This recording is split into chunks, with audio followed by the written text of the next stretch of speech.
allí donde teníamos la lectura bíblica. ¿Cuántas veces no hemos leído este pasaje?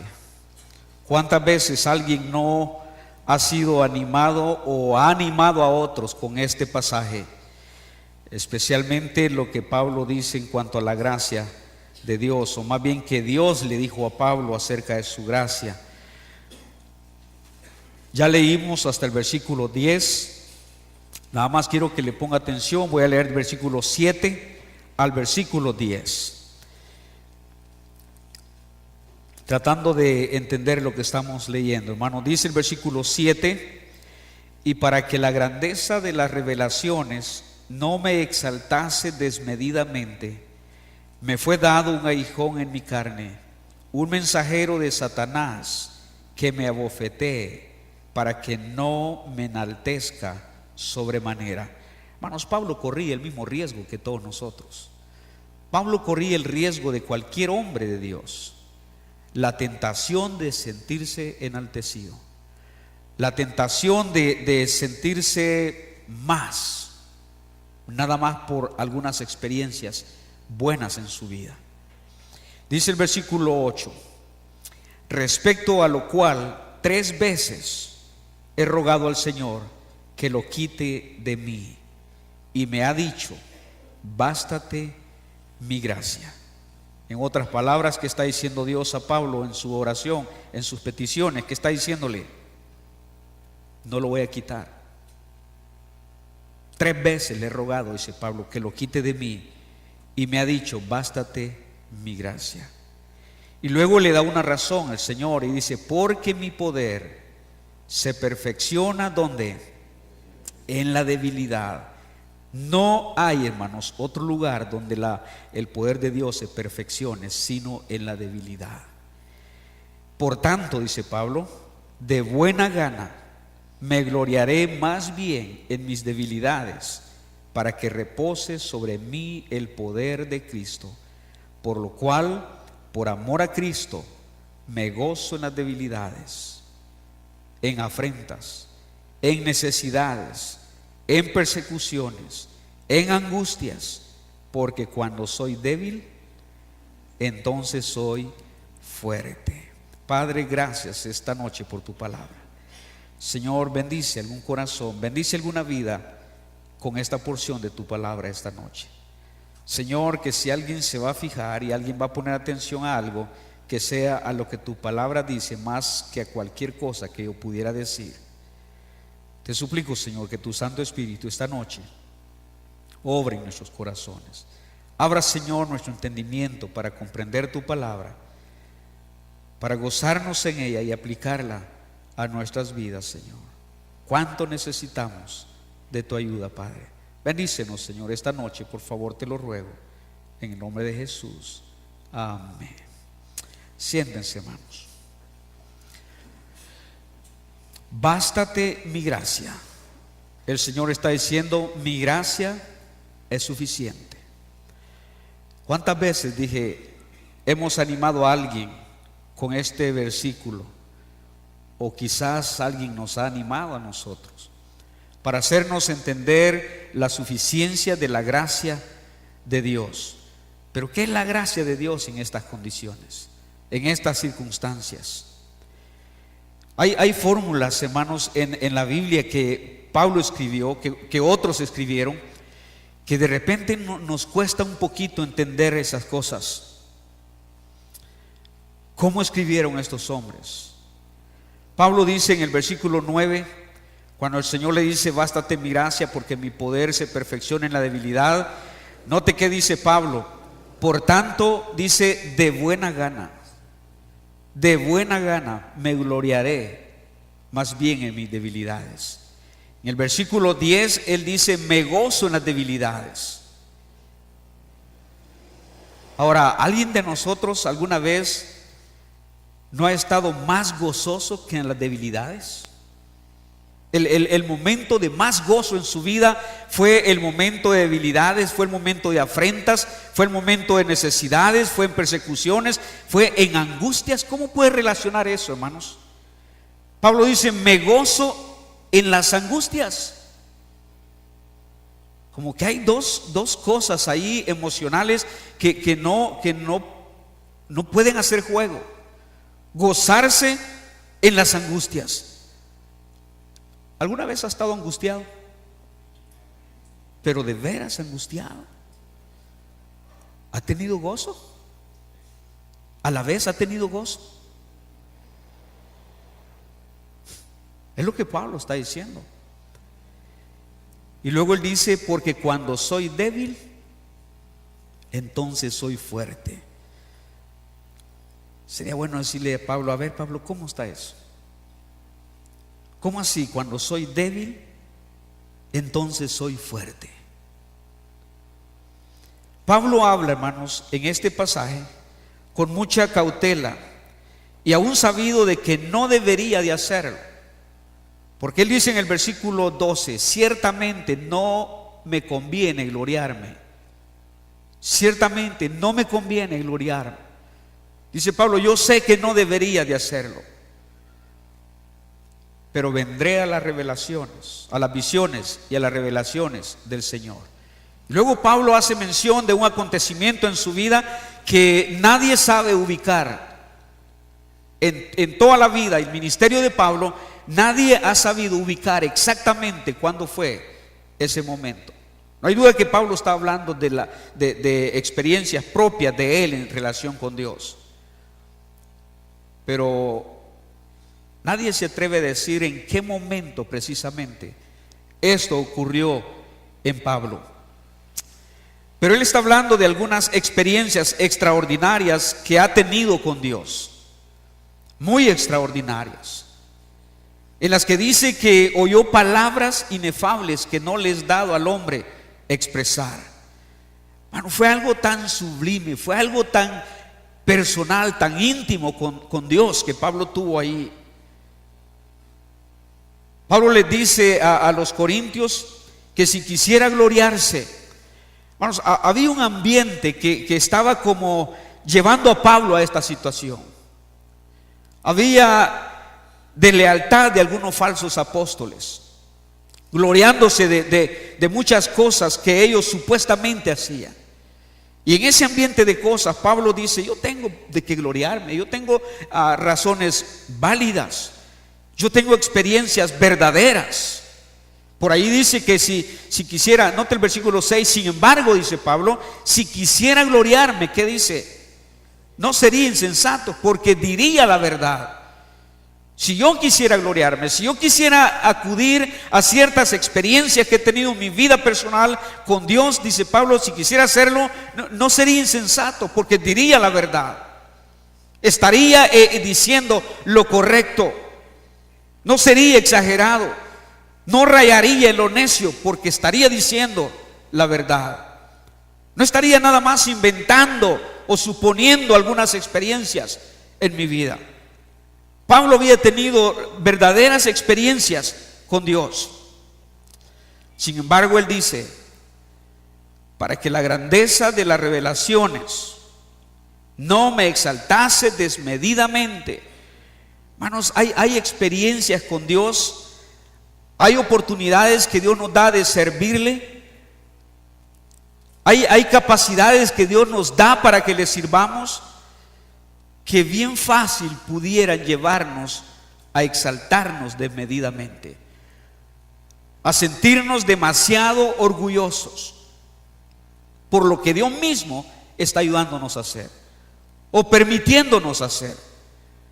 Hermanos, hemos dicho tantas veces que si algo hacemos es solo por la gracia de Dios, y que si algo hemos llegado a hacer es solamente por la gracia de Dios. Y Pablo estaba en ese riesgo, hermanos. Las experiencias que él ha tenido, las revelaciones, las visiones que él ha tenido, el lugar mismo a donde él dice que fue arrebatado. Hermano, es una experiencia única. Era como para desafiar a un creyente a sentirse de veras súper espiritual. ¿Quién más ha tenido esas experiencias? Y Pablo dice, para que la grandeza de las revelaciones no me exaltase desmedidamente, me fue dado un aguijón en mi carne, un mensajero de Satanás, que me abofetee para que no me enaltezca sobremanera. Hermanos, siempre he creído que Dios sabe y Dios tiene cómo mantenernos humildes. Ninguno de nosotros, hermanos, es inmune al orgullo. Ninguno. Usted dice, hermano, pero yo soy súper espiritual. A mí el orgullo, para nada. Es más, yo soy bien humilde, hermano. Ya la regó, ya es orgulloso. Cada uno de nosotros es tan propenso al orgullo. No importa cómo nos miremos, no importa qué tan espirituales creamos que alguien es, hermano, no importa. Si alguien era espiritual, si alguien era el segundo después de Jesucristo, ¿quién era? Pablo. Él dice en alguna parte: sed imitadores de mí como yo de Jesucristo. Hermano, ¿qué otro predicador en la historia, aparte de Pablo, ha tenido el valor de decir eso? Había una relación tan estrecha con Dios, un caminar tan cerca de Dios, al punto que Pablo decía: mire lo que han oído, lo que han visto en mí. Dice Pablo: eso hagan. ¿Quién más se atrevería a hacer eso? Sin embargo, Pablo tenía un corazón tan igualito al suyo, tan igualito al mío, tan propenso al orgullo, tan propenso a sentirse exaltado por algunas razones. Y no era para poco estas manifestaciones.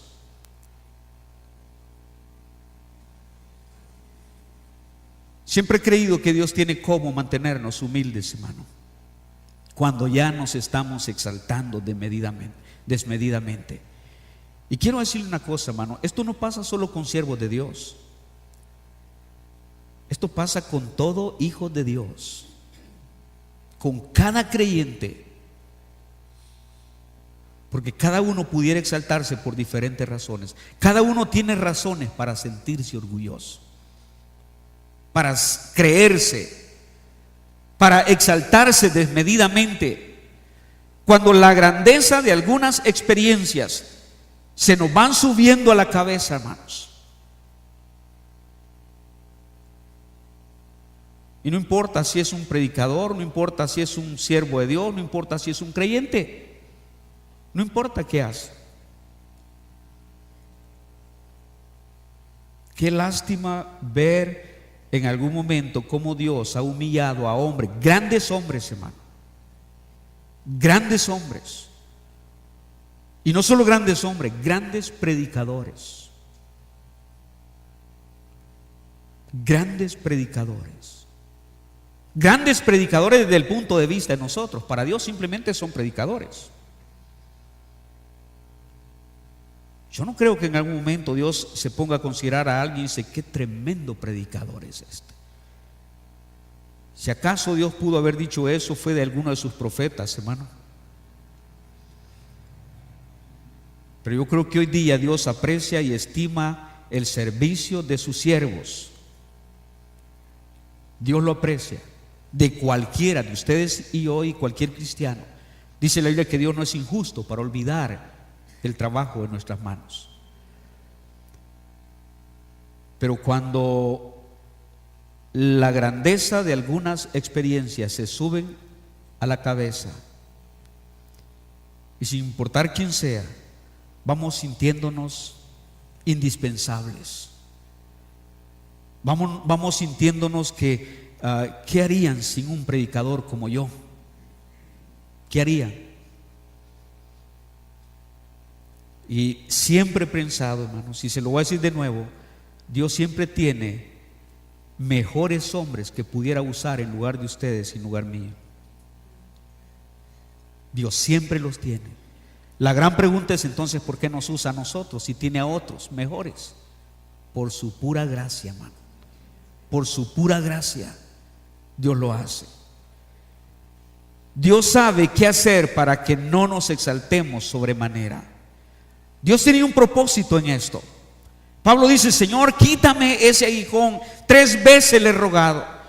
Y esa de 3 veces he rogado, hermanos, no creo que nada más era: Señor, quítame este aguijón, por favor, Señor, quítame este aguijón, Señor, quítame este aguijón. No era ese tipo de ruegos, no era ese tipo de pedidos. Hermano, es de suponer que Pablo había estado insistentemente, quién sabe por cuánto tiempo, cada vez rogándole a Dios: quita ese aguijón de mi carne. Sin embargo, Dios tenía propósitos en esa situación que le ha venido a Pablo, que ha permitido en la vida de Pablo. Dios tenía un propósito, y era mantenerlo en cierto nivel de humildad.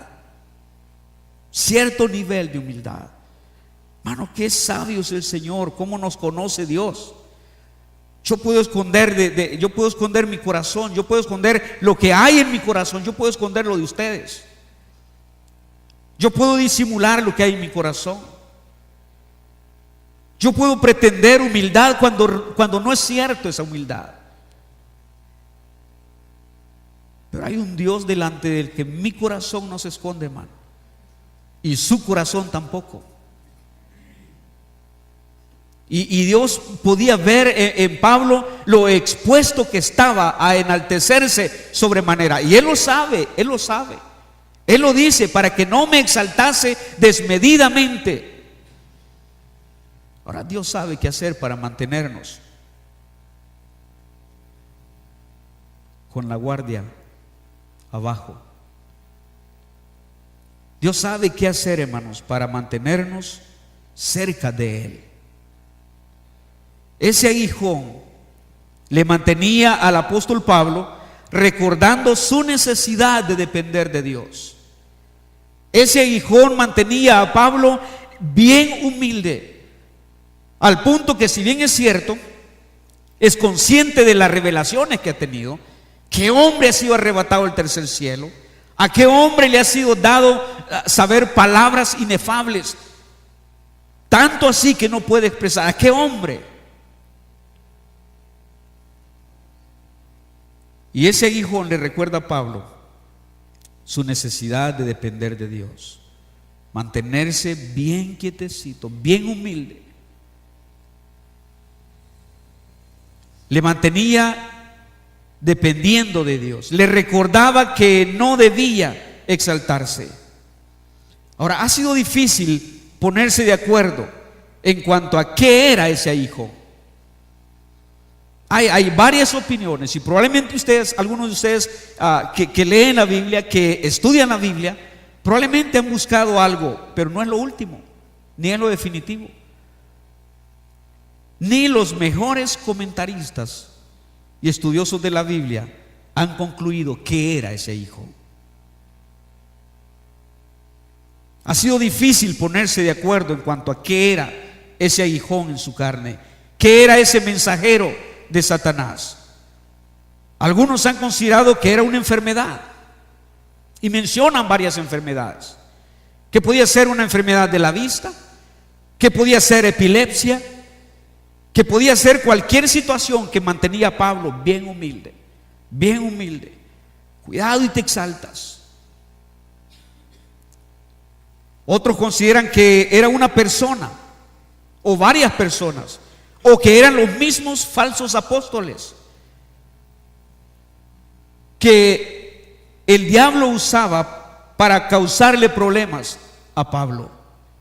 Mano, hay muchas razones, y yo diría hay muchos aguijones que Dios pudiera usar para mantenernos calmaditos. Calmaditos. ¿Qué te crees? ¿Por qué ese orgullo? Dios sabe, hermanos, cómo bajar los humos. Es más, Dios sabe cómo evitarnos que ni siquiera comiencen a subir los humos. ¿Cuántas veces, hermano, en lo más íntimo de nuestro corazón sabemos que no hay por qué ser orgullosos? Si tan solo gente supiera muchas veces lo miserable que sentimos en nuestro corazón. ¿Alguna vez usted se ha sentido miserable delante de Dios? No como para sentirse orgulloso delante de Dios. como sea. ¿Qué era ese hijo? Lo que haya sido una enfermedad, o quizás personas en el ministerio de Pablo. Pablo habla de un Alejandro el calderero que le había causado tantos problemas. Bueno, usted debe saber que hay gente que mantiene humilde a un hombre de Dios también. Por más orgulloso que alguien quiera sentirse, siempre hay gente que lo mantiene tranquilo, que son un aguijón en la carne. Pablo sabe que aquella situación le mantenía humilde. Era una situación dolorosa, sin importar que sea. Tenía un efecto en el ánimo de Pablo. Era una situación dolorosa, era una situación molesta, era una situación incómoda, pero tenía un propósito claro: que Pablo no se exaltara desmedidamente de sus experiencias con Dios, que no se exaltara sobremanera. Tan incómodo era que Pablo dice: 3 veces le he rogado al Señor que lo quite de mí, pero no había tenido éxito en sus oraciones. Pablo dice que el Señor fue categórico en su respuesta, y dice el versículo 9: y me ha dicho. Vean lo que Pablo recibió, hermanos, por respuesta. Y me ha dicho: bástate mi gracia. Bástate mi gracia. ¿Cuántas veces usted le ha rogado al Señor por eso, por ese problema, por esa incomodidad, por ese dolor de cabeza, por esa enfermedad, por ese aguijón, por ese hijo, por ese esposo, por esa esposa, por esos hermanos que le dan problema?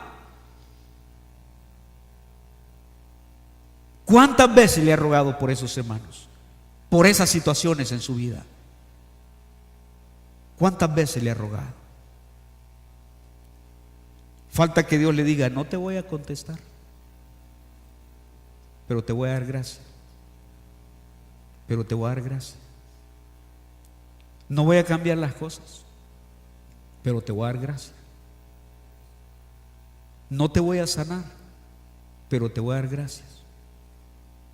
No te voy a resolver ese problema, pero te voy a dar gracia. No voy a cambiar esa gente, pero te voy a dar gracia. Dice Pablo: y me ha dicho: bástate mi gracia, porque mi poder se perfecciona en la debilidad. Todo indica, hermanos, que el Señor no respondería a aquella petición de Pablo, porque Dios sabe lo que está buscando.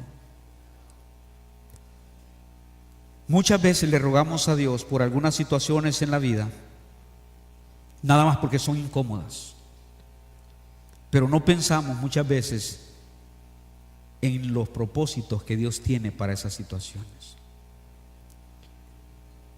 Le pedimos a Dios que quite situaciones, que resuelva problemas, que arregle esa cosa, que ya quite eso, sin pensar en los propósitos que Dios tiene. Nada más estamos pensando en la comodidad nuestra, en lo incómodo que es para nosotros vivir con esas situaciones, lo molesto que es vivir con esas situaciones.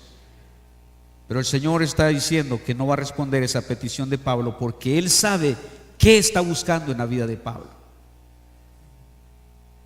Y Dios sabe que Él tiene bajo control la situación. A pesar de todo, el Señor le asegura que aunque no le va a evitar esa molestia, no lo va a librar de esa situación, Pablo tiene el respaldo o el recurso de su gracia. Y usted dice: pero ¿en qué me sirve la gracia de Dios? ¿En qué la veo? ¿Cómo funciona la gracia de Dios? Y su gracia, hermanos, aunque no libra,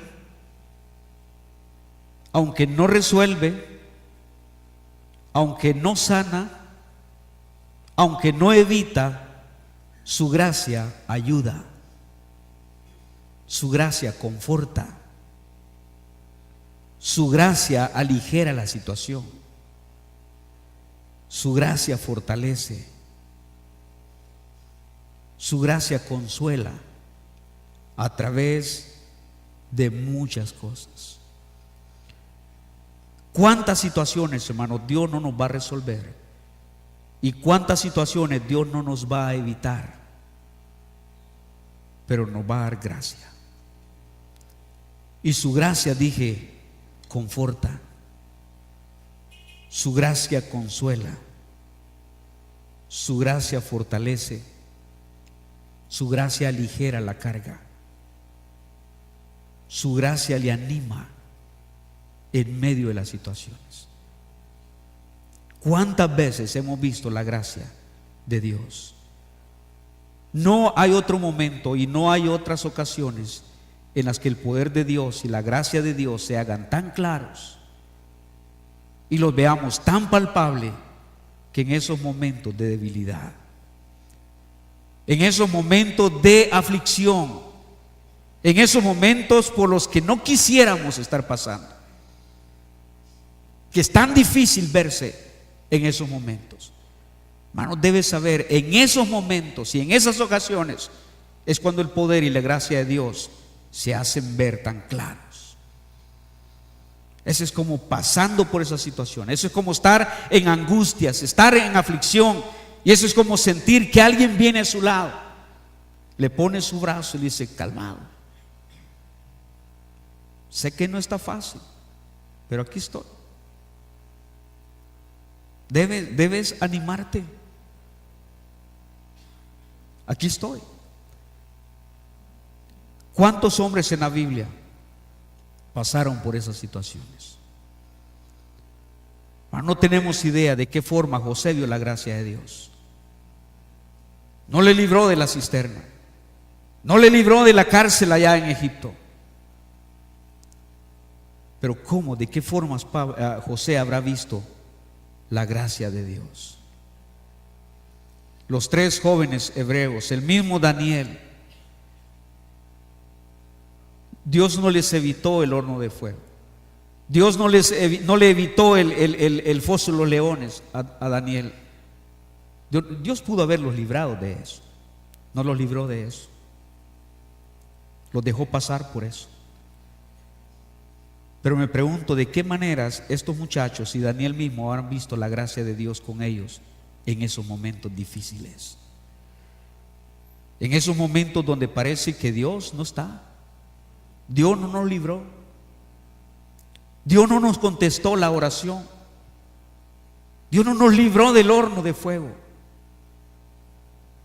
Pero le aseguro 100%, hermanos, que a lo mejor Dios habrá dicho eso mismo a estos hombres: bástales mi gracia, bástate mi gracia, voy a estar contigo. Esa gracia no se prueba y no se ve hasta que se llega a necesitar. ¿Cuántas veces Pablo había tenido situaciones difíciles? ¿Cuántas veces? Sin embargo, hay una sola ocasión en la que Dios dice a Pablo: bástate mi gracia. ¿Por qué? Porque hay una gracia de Dios, hermanos, que no se ve y no se prueba hasta que se llega a necesitar, hasta que de veras necesitas esa gracia, hasta que de veras está en esas situaciones de debilidad, de aflicción, de dolor, de angustia, de desesperación, de incomodidad. Allí es donde la gracia de Dios se prueba y se ve. Después de entenderlo bien, después de que Pablo logra entender eso de la gracia de Dios, después de que logra entender que el Señor dice: porque mi poder se perfecciona en la debilidad. Eso significa: mi poder se ve mejor y se ve completamente claro en la debilidad. ¿Cuánto de nuestra vida, hermanos, en realidad no se ve el poder de Dios? ¿En cuánto de nuestra vida no se ve el poder de Dios? En cuanto en nuestra vida nunca hemos visto ni hemos probado la gracia de Dios, porque nunca hemos estado en situaciones probablemente así. Pero si usted ha estado en un momento de angustia, de necesidad, de aflicción, de incertidumbre, a lo mejor se ha dado cuenta la gracia de Dios, cómo Dios vino para ayudarle, cómo sintió, cómo experimentó la gracia de Dios. Esa gracia no se puede probar. Y después de que Pablo lo entiende bien, Pablo llegó a una conclusión personal un tanto anormal. Versículo 9. Después de que el Señor dice: de buena gana me gloriaré. Por tanto, de buena gana me gloriaré más bien en mis debilidades, para que repose sobre mí el poder de Cristo. Pablo dice, es una conclusión un tanto anormal, hermanos, en la vida de un cristiano. Un cristiano que ha crecido, un cristiano que ha madurado, un cristiano que ha caminado con el Señor muy de cerca, un cristiano que ha vivido diariamente con Dios. Cuando ha habido esa relación tan cercana, cuando ha entendido qué es la gracia de Dios, de la que Dios está hablando, se llega a conclusiones un tanto anormales. Pablo dice, por tanto, de buena gana. De buena gana. Eso significa de buena manera, con una actitud correcta. No resignada, no porque pues ni modo, no me queda de otra, no. Eso no es buena gana. Pero con buena actitud, dice Pablo, me gloriaré, note eso, hermanos, me gloriaré más bien en mis debilidades, no en mis revelaciones, no en las visiones, no en las experiencias con Dios, no en esas cosas que yo pudiera considerar grandezas en mi vida, excelencias en mi vida. Qué bien yo hago las cosas. No, dice Pablo, no es en eso en lo que yo me voy a gloriar.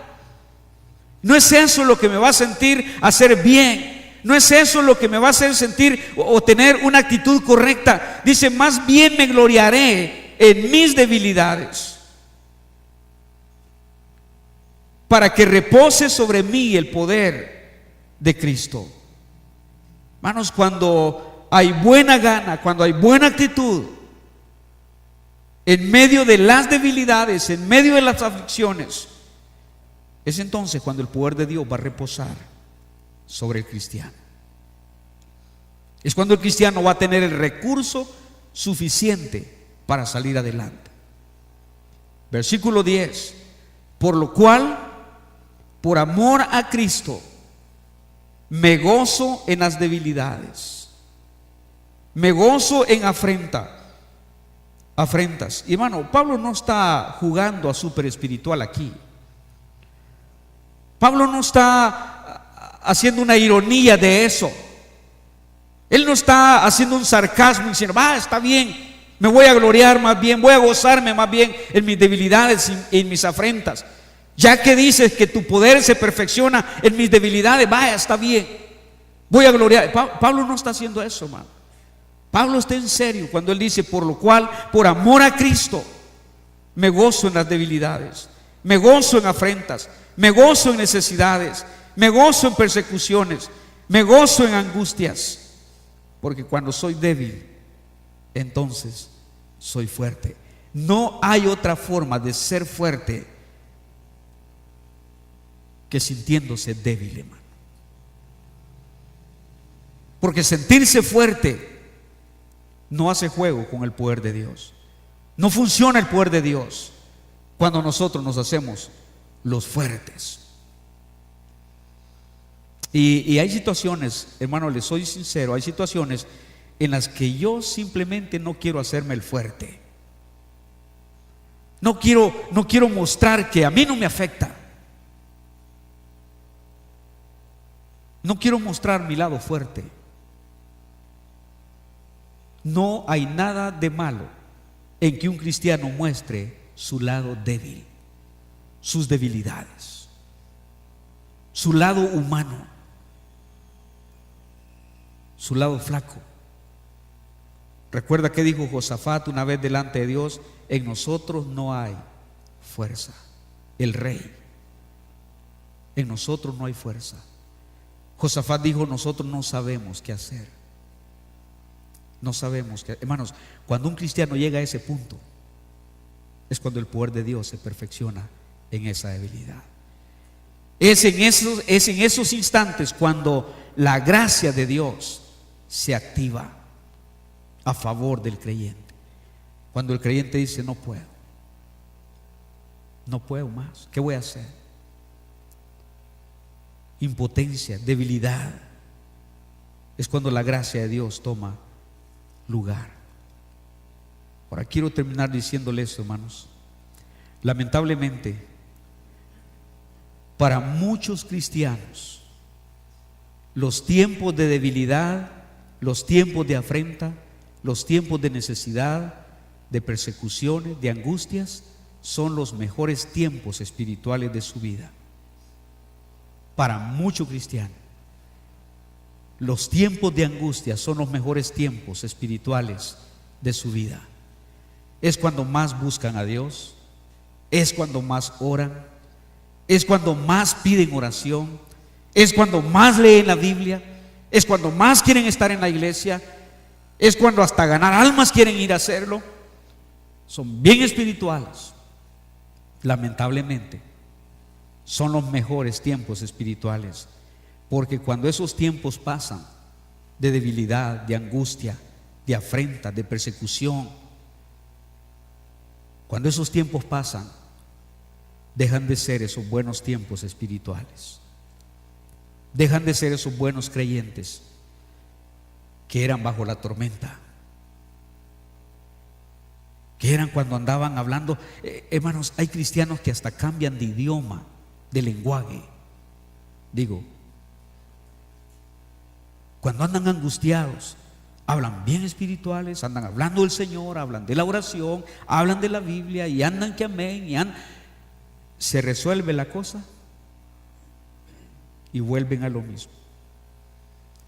Bueno, la gracia de Dios es para que sirvamos de ella y aprovechemos de ella todo tiempo en nuestra vida, en los tiempos buenos y en los tiempos malos, en los tiempos de bendiciones, en los tiempos cuando no hay problema, en los tiempos cuando no hay aflicciones, en los tiempos cuando no hay nada que me quite el sueño.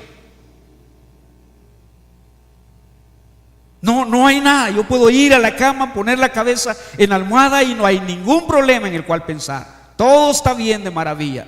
La salud está bien en la familia. Los problemas no existen ahorita. Económicamente, pues ahí va bien la cosa.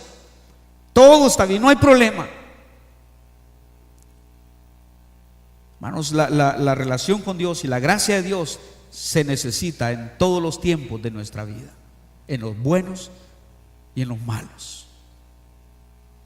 Esas veces cuando rogamos insistentemente, Señor, resuélveme, Señor, contéstame, Señor, haz algo por mi situación.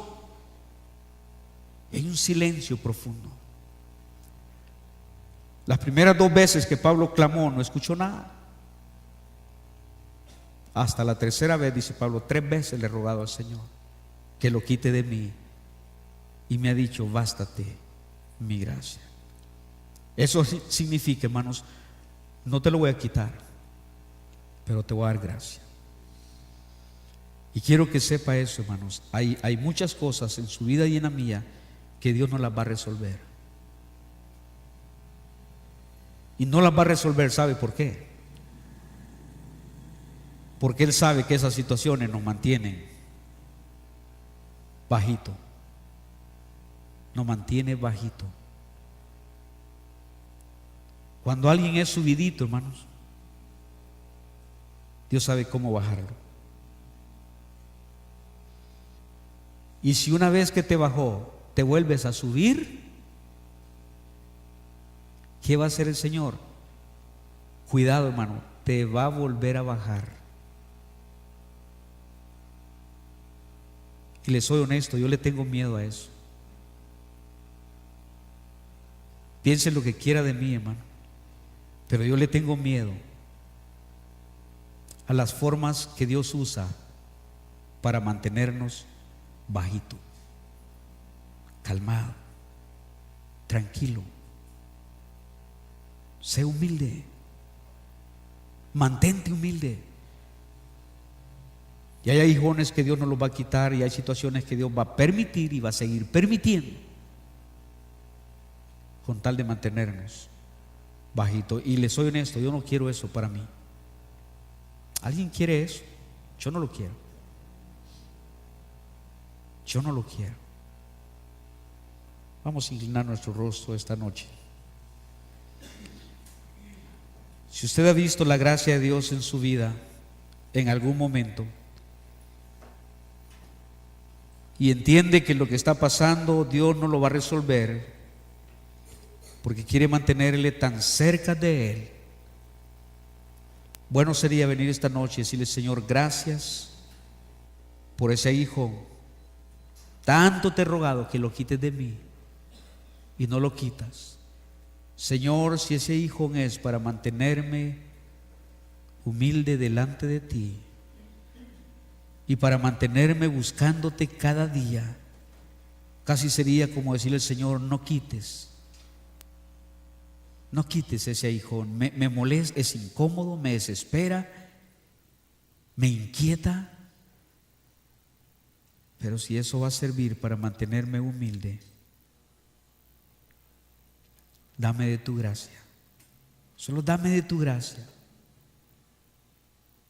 Si no lo vas a quitar, dame de tu gracia. Si no me vas a resolver esa situación, dame de tu gracia. Si no vas a quitar de mí las causas de mi angustia, dame de tu gracia. Padre, quiero agradecerte esta noche por esos momentos en nuestras vidas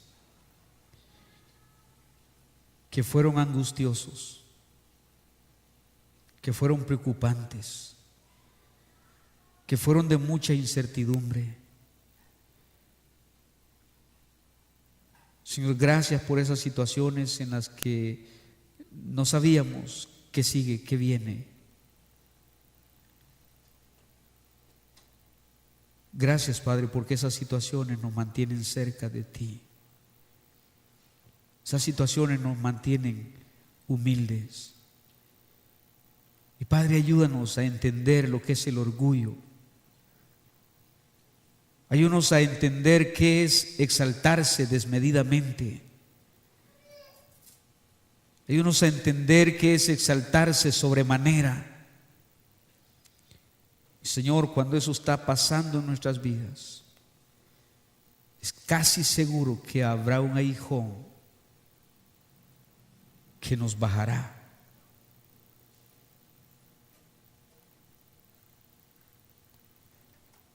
Que nos mantendrá humildes, que no permitirá que la exaltación vaya más allá. Padre, bendice nuestras vidas esta noche. Cada hijo tuyo, Señor, sabe qué momentos está pasando, qué situaciones está atravesando, qué situaciones incómodas está viviendo, qué momentos desesperantes está atravesando. Señor, solo tú sabes qué momentos de angustia alguien de tus hijos pudiera estar pasando. Solo tú sabes, Señor, cuántas veces has escuchado oraciones pidiendo respuestas, pidiendo soluciones, pidiendo que algo se resuelva.